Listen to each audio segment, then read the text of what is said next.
Keren banget ya mobil dinas ini. Tapi sayang, sebentar lagi mobil ini akan berakhir mengenaskan. Rasakan ini.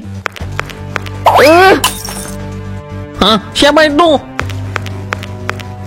Hei, berani banget ya kamu. Siapapun kamu, jangan kira kamu bisa kabur dari aku. Waduh, kacanya pecah. Padahal ini mobil baru. Apa ini kerjaan orang iseng? Saya yakin pelakunya itu pasti tetangga yang iri sama saya. Cepatlah masuk, dasar cerewet. Pagi-pagi udah bikin rusuh aja Bu Erna. Ini jalanan komplek ya, bukan pasar. Saya jualan di depan rumah saya sendiri, Bu. Gak ganggu siapa-siapa. Gak ganggu, itu motor-motor diparkir sembarangan bikin jalan sempit. Nanti kalau ada mobil gak bisa lewat. Siapa coba yang tanggung jawab? Pelanggan cuma sebentar, Bu. Habis beli langsung pergi. Sebentar, tapi tiap hari. Saya berasa tinggal di pasar tradisional. Harusnya Bu Erna itu tahu, ini komplek perumahan, bukan tempat sembarangan. Sudah berani, Bu Erna cuma cari rezeki. Semua orang juga butuh makan kan, gak usah sampai segitunya. Cari rezeki sih boleh, tapi jangan ganggu kenyamanan orang lain dong. Saya tiap pagi dengar suara motor sama bau minyak goreng. Bau minyak, Bu Reni. Saya kan cuma goreng tempe sama tahu, bukan bakar ban. Aduh Bu Reni, masalah kecil jangan dibesar-besarkan loh. Semua orang di sini beli gorengan Bu Erna juga.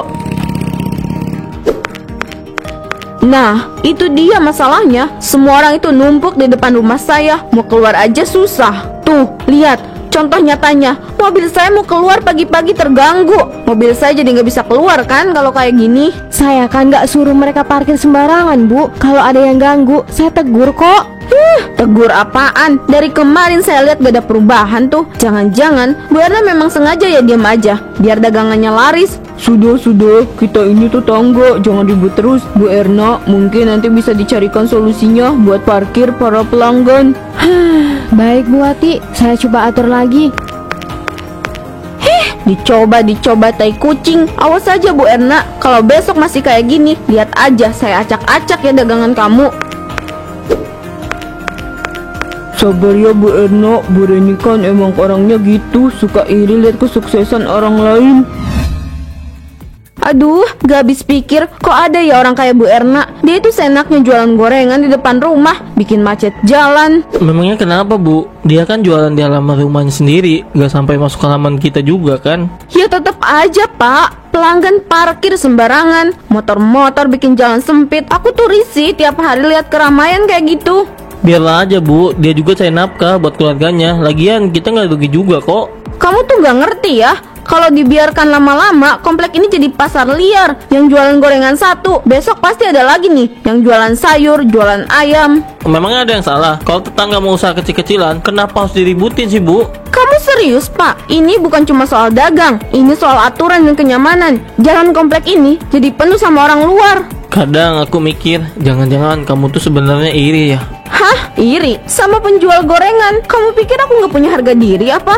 Ya mungkin kamu iri dengan pelanggan Bu Erna yang banyak. Terus kamu nggak suka ya kalau lihat dia sukses? Astaga Pak, aku nggak mungkin iri sama orang yang kerjanya cuma jual gorengan di pinggir jalan. Kalau memang nggak iri, kenapa kamu sibuk banget ngurusin dia? Bukannya urusan orang itu bukan tanggung jawab kita juga kan? Karena aku peduli sama lingkungan kita. Aku nggak mau komplek ini rusak gara-gara satu orang.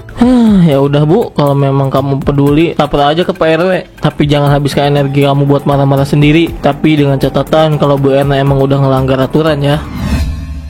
Jadi Bu Reni, apa maksudnya panggil saya kesini pagi-pagi? Ini Pak RW, Bu Erna ini udah bikin lingkungan kita jadi kacau. Pelanggannya itu bikin jalan macet, bau minyak goreng nyebar, dan suasana komplek jadi kayak pasar. Tapi rumah Bu Erna cukup jauh sama rumah Bu Reni. Apa memang sampai mengganggu ke sana? Ganggu Pak, tiap pagi saya harus lihat keramaian ini dari jauh. Rasanya tuh sumpek, lingkungan jadi nggak tenang. Pak RW, saya cuma cari rezeki di halaman sendiri. Saya pastikan pelanggan saya nggak terlalu lama di sini. Oh iya, tapi kenyataannya lain kan? Pelanggan ibu itu parkir sembarangan, bikin jalan penuh. Kalau dibiarkan, komplek ini lama-lama jadi pasar liar. Ya elah, Bu Reni, ini kan cuma jualan gorengan. Lagian siapa yang dirugikan? Saya sendiri sering kok beli gorengannya Bu Erna, enak kok. Meong meong meong. Bener banget kok.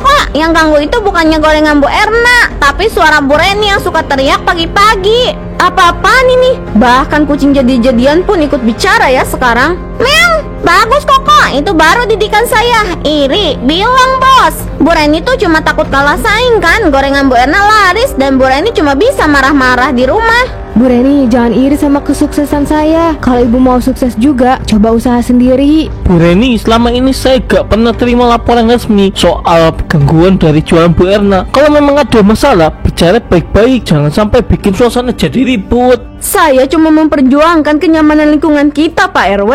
Kalau saya memang salah, saya akan memperbaiki kesalahan saya, Pak RW. Tapi saya rasa selama ini nggak ada masalah besar. Bu Reni, kalau kata saya mah, mending kamu pulang dah daripada kamu makin malu sendiri. Lihat noh, muka kamu udah merah kayak tomat. Pulang aja, pulang. Apalagi Bu Reni, gimana mobil saya? Keren kan? Baru keluar dari dealer nih, langsung saya poles biar makin kinclong. Keren sih, tapi jujur aja sih, saya heran Pak. Orang kayak kamu kok bisa punya mobil dinas segala sih? Hehe, alhamdulillah Bu, ajakin dari kerja keras saya. Kalau kita jujur dan tekun, ya Allah pasti kasih jalan lah. Kerja keras apa memang untung besar dari proyek sana sini? Bu Reni, nggak semua orang bisa kerja asal-asalan dan anggap untung gede. Ada yang kerja pakai keringat dan doa. Wah, selamat ya Pak Ukam, mobil barunya bagus banget. Saya turut senang liatnya. Rezekinya Pak Ukam ini bagus banget. Oh iya, ini saya bawa buah buat Pak Ukam. Hitung-hitung ucapan selamat dari saya. Terima kasih Pak Omat, tapi ini bukan soal rezeki saya. Ini berkat dari doa keluarga dan orang-orang sekitar. Oh, jadi kalau sukses bilang doa, tapi kalau gagal bilang ujian. Klise banget Pak. Ya elah Bu Reni, jangan nyinyir terus. Pak Ukam itu kerja bener, gak main belakang kayak yang kamu tuduhkan. Siapa juga yang nuduh? Saya cuma penasaran, mobil dinas ini kok datangnya pas ada proyek besar. Kebetulan banget ya. Bu, kalau mau lebih tahu, datang aja ke kantor saya. Lihat langsung kerjaan saya. Tapi pastikan buat belajar, bukannya buat omong kosong. Is, kalian ini apa-apaan sih? Udahlah Pak Ukam, gak usah diladenin. Kadang ada orang yang gak bisa lihat kesuksesan orang lain. Iya Bu Omat, saya tahu kalau Bu Reni cuma iri sama saya. Mobil itu bikin aku gak bisa tidur. Tiap malam bayangan mereka pamer terus muter di kepalaku. Rasanya gak adil. Kenapa hidup mereka mulus, sementara aku cuma jadi penonton? Mungkin kalau mobil itu gak ada, suasana bisa lebih tenang. Gak ada lagi yang bisa pamer di depan mata. Halo Pak. Bu, Bapak mau kasih tahu kalau besok Bapak harus dinas keluar kota selama 3 hari. Dinas lagi? Baru minggu lalu Bapak dinas. Ini tugas penting Bu. Ibu kan tahu Bapak nggak bisa nolak kalau sudah diperintah oleh kantor. Ya udah, jadi ibu sendirian lagi di rumah. Iya, tapi Ibu kalau butuh sesuatu tinggal telepon Bapak aja ya. Jangan lupa, itu pintu dikunci rapat-rapat. Iya, nggak usah khawatir. Baiklah, jaga diri Ibu baik-baik ya. Bapak nanti berangkatnya langsung dari kantor soalnya.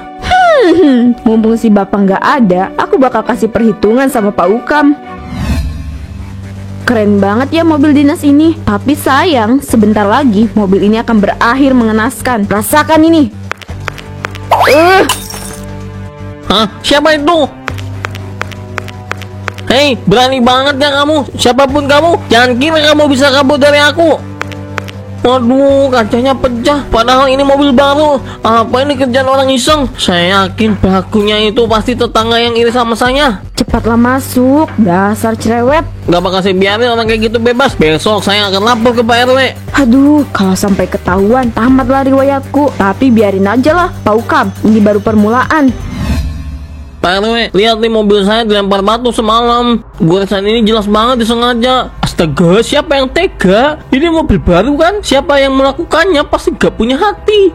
Saya dengar anak-anak bilang mereka lihat Bu Reni semalam bawa batu besar, Pak Ukam. Saya curiga kalau Bu Reni yang rusakin mobil kamu. Apalagi Bu Reni itu tipikal orang yang gak suka ngeliat orang lain lebih sukses daripada dia. Kalau benar dia yang ngelakuin, saya nggak akan diam. Saya udah sabar banget sama kelakuannya. Tapi kali ini udah nggak bisa ditolerin. Siapa yang nggak sakit hati coba? Mobil barunya dihancurin begitu aja. Pak Ukam, sabar dulu. Mungkin ada penjelasan lain. Bisa jadi itu cuma kesalahpahaman saja. Jangan terburu-buru membuat kesimpulan. Bu Erna, bener gak anak-anak bilang begitu? Apa mereka yakin kalau itu Bu Reni? Iya Pak RW, saya sendiri nggak tahu pastinya gimana. Tapi anak-anak bilang mereka lihat Bu Reni bawa batu gede jalan ke arah rumah Pak Ukam. Namun belum pasti kalau Bu Reni yang lempar atau bukan, karena mereka nggak lihat langsung. Tapi saya rasa kalau itu emang benar, Bu Reni perlu kita ajak bicara baik-baik. Kita nggak bisa diem aja.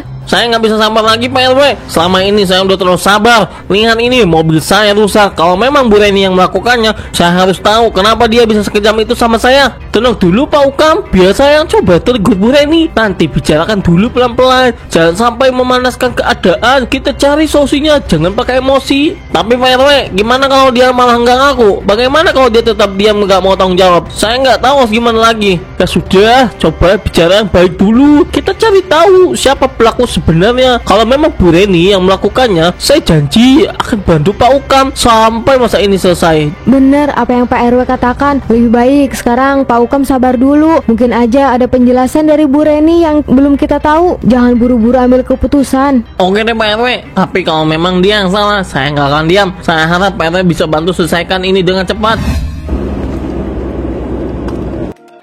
Pak RW, tumben cuma lewat aja, gak mampir dulu Pak. Bu Fitri, saya buru-buru ini. Ada urusan, tapi ya kalau nggak terlalu lama, saya bisa mampir sebentar. Ayo Pak RW, duduk dulu. Biasanya Pak RW suka ngopi dulu. Memangnya ada apa sih? Kelihatan buru-buru banget. Saya mau ke rumah Bu Reni, saya mau ngobrol sama dia. Ke rumah Bu Reni? Ada apa tuh? Biasanya kalau Pak RW datang ke rumah orang, pasti orang itu terlibat masalah ya. Emangnya kenapa sih Pak? Coba cerita dong, saya kepo nih. Jadi tadi pagi Pak Ukam datang ke rumah saya. Dia marah besar. Ternyata mobil dia hancurin, dilempar batu. Dan dia juga curiga kalau pelakunya itu Bu Reni. Soalnya anak-anak bilang mereka lihat Bu Reni bawa batu besar. Dan dari situ saya jadi semakin penasaran. Meong meong meong. Loh, yang bener Koko, ternyata pelakunya memang Bu Reni ya? Memangnya apa alasan Bu Reni melakukan itu Pak RW? Saya juga nggak tahu pasti apa alasannya, tapi kemungkinan Bu Reni iri dengan kesuksesan Pak Ukam. Gak terima lihat Pak Ukam punya mobil baru. Ini kan masalah jadi besar. Jadi saya mau bicarakan langsung sama Bu Reni. Wah, kalau udah gitu memang harus hati-hati. Jangan sampai ada yang salah paham. Tapi kalau benar Bu Reni, kenapa dia harus merusak barang orang lain? Itu kan nggak bijak banget. Iya, saya juga paham. Tapi kalau sampai beneran dia ngelakuin, kita nggak bisa diam. Bu Reni harus paham kalau perilaku seperti itu nggak bisa ditoleransi. Ya sudah, saya pamit dulu ya. Hati-hati Pak RW. Semoga semuanya bisa selesai dengan baik. Jangan lupa mampir lagi. Pasti Bu Fitri, nanti saya balik lagi ke sini. Semoga cepat beres ya. Bu Reni, saya dengar kamu yang melempar batu ke mobilnya Pak Ukam semalam. Jangan asal tuduh, itu cuma fitnah. Lagian Pak RW juga nggak punya buktinya kan? Saya emang gak punya bukti, tapi anak-anak bilang mereka lihat kamu bawa batu besar waktu lewat dekat mobilnya Pak Ukam. Itu cuma omong kosong. Anak-anak itu cuma dengar dari mulut orang lain, gak tahu apa-apa. Saya nggak pernah ya bawa batu, apalagi ngerusak mobil orang. Bu Reni, jangan pura-pura nggak tahu. Semua orang sudah mulai curiga. Kalau memang bukan kamu, kenapa harus takut kalau saya tanya langsung? Kalau merasa gak salah, kenapa gak mau bicara? Karena itu semua tuduhan. Saya nggak ada urusan ya sama mobil Pak Ukam. Saya punya hak ya untuk membela diri saya dari tuduhan yang gak jelas kayak gini. Kalau nggak salah, kenapa nggak klarifikasi aja? Kalau bener kamu nggak terlibat, kenapa harus takut? Pak Ukam sudah marah besar dan dia nggak bisa terima mobilnya rusak. Pak RW, saya nggak mau berdebat soal ini. Kalau cuma dengar dari anak-anak, saya nggak bisa terima begitu aja. Saya bukan orang yang suka berbuat hal seperti itu. Bu Reni, saya cuma ingin kebenaran aja. Kalau kamu merasa benar, buktikan aja. Tapi kalau ternyata memang kamu pelakunya, akan ada konsekuensinya. Saya nggak butuh pembelaan dari siapapun. Mendingan sekarang Pak RW pergi dari rumah saya. Saya nggak mau dengar lebih banyak tuduhan. Baik Bu Reni, saya hanya ingin semuanya jelas. Semoga kamu bisa membuktikan kalau kamu tidak bersalah. Saya tidak bersalah Pak RW. Jangan ganggu saya lagi. Bu Reni, jangan coba-coba menyangka lagi. Semua orang tahu kalau kamu yang merusak mobil saya. Sudah cukup kamu bikin masalah. Kamu jangan anggap enteng masalah ini Bu Reni. Kita sudah cukup sabar. Kalau kamu nggak ngaku, saya bakal bawa masalah ini ke pihak berwajib. Apa yang kalian pikirkan? Kalau kalian cuma dengar omongan anak-anak, jangan asal tuduh ya. Saya nggak tahu apa-apa tentang mobil itu. Gak usah ngeles, semua bukti mengarah ke kamu. Coba jawab, kenapa anak-anak melihat kamu bawa batu besar, ha? Saya bilang saya nggak tahu apa-apa. Kalian cuma dengar omongan gak jelas. Pergi dari sini. Loh, ini kenapa? Jangan-jangan ada gempa. Ayo kita pergi. Astaga, apa yang terjadi? Rumah Bu Reni jadi batu. Hah, ini nggak masuk akal. Ini pertama kali saya melihat hal seperti ini. Bu Reni, lihat tubuh kamu, cepat. Ini apa? Kenapa tangan saya jadi begini? Tidak, apa yang terjadi? Apa yang sedang terjadi dengan kamu, Bu Reni? Ini tidak normal. Bu Reni, tubuh kamu itu bukan manusia lagi. Kita harus segera cari bantuan. Tapi ini bukan hal yang biasa. Apa yang terjadi dengan saya? Kenapa ini terjadi? Saya nggak mau jadi begini. Ya ampun, Bu Reni berubah jadi pohon. Sepertinya ini ajaib untuk Bu Reni. Kalian tahu nggak? Tadi malam saya lihat Bu Reni berubah jadi pohon. Bukan cuma itu, rumahnya juga mulai keras kayak batu. Iya, saya juga udah dengar. Katanya rumahnya berubah jadi batu besar ya. Aduh, kalau gitu pasti ada yang nggak beres. Tapi saya masih nggak ngerti kenapa bisa sampai kayak gitu. Kamu tahu kan Bu Fitri, kalau Bu Reni tuh suka iri sama kesuksesan orang lain. Dia tuh takut kalah saing, takut kalau orang lain lebih sukses dari dia. Bisa jadi nih karma dari apa yang dia lakukan. Bisa jadi tuh Bu Ahmad. Dia tuh emang sering ngerasa paling bener, suka nganggap orang lain gak penting. Mungkin ini balasan dari perbuatannya yang sudah bikin orang-orang jadi kesal. Tapi kan kalau itu karma, kok jadinya sampai begitu? Jadi ngeri-ngeri sedap ya. Udah, nggak usah terlalu dipikirin. Yang penting sekarang kita harus lihat langsung ke rumahnya Bu Reni. Ya udah yuk, kita berangkat sekarang. Bentar dong Bu Ahmad, ngabisin dulu rujak nih, nanggung. Apa? Ini rumah saya. Kok jadi begini? Kenapa ada batu besar di sini? Ada pohon itu. Pak Reno, semua ini aja buat Bu Reni. Dia berubah jadi pohon, Pak. Iya Pak, semua ini karena Bu Reni yang sering iri sama orang lain, terutama sama Pak Ukam. Dia nggak pernah terima kalau ada orang yang lebih sukses dari dia. Dulu dia suka menghina, menyindir orang tanpa sadar. Tapi sekarang lihat apa yang terjadi padanya. Karma itu nyata, Pak. Jadi semua gara-gara itu. Gara-gara sifatnya yang merasa lebih baik dari orang lain. Betul, Pak. Ini adalah akibat dari perbuatannya. Tapi sekarang kita semua harus belajar. Jangan sampai kita ikut-ikutan jadi seperti itu. Ini sangat berat diterima, tapi saya sadar ini pelajaran yang tak bisa saya hindari. Kita semua harus berubah kalau nggak mau berakhir seperti istri saya.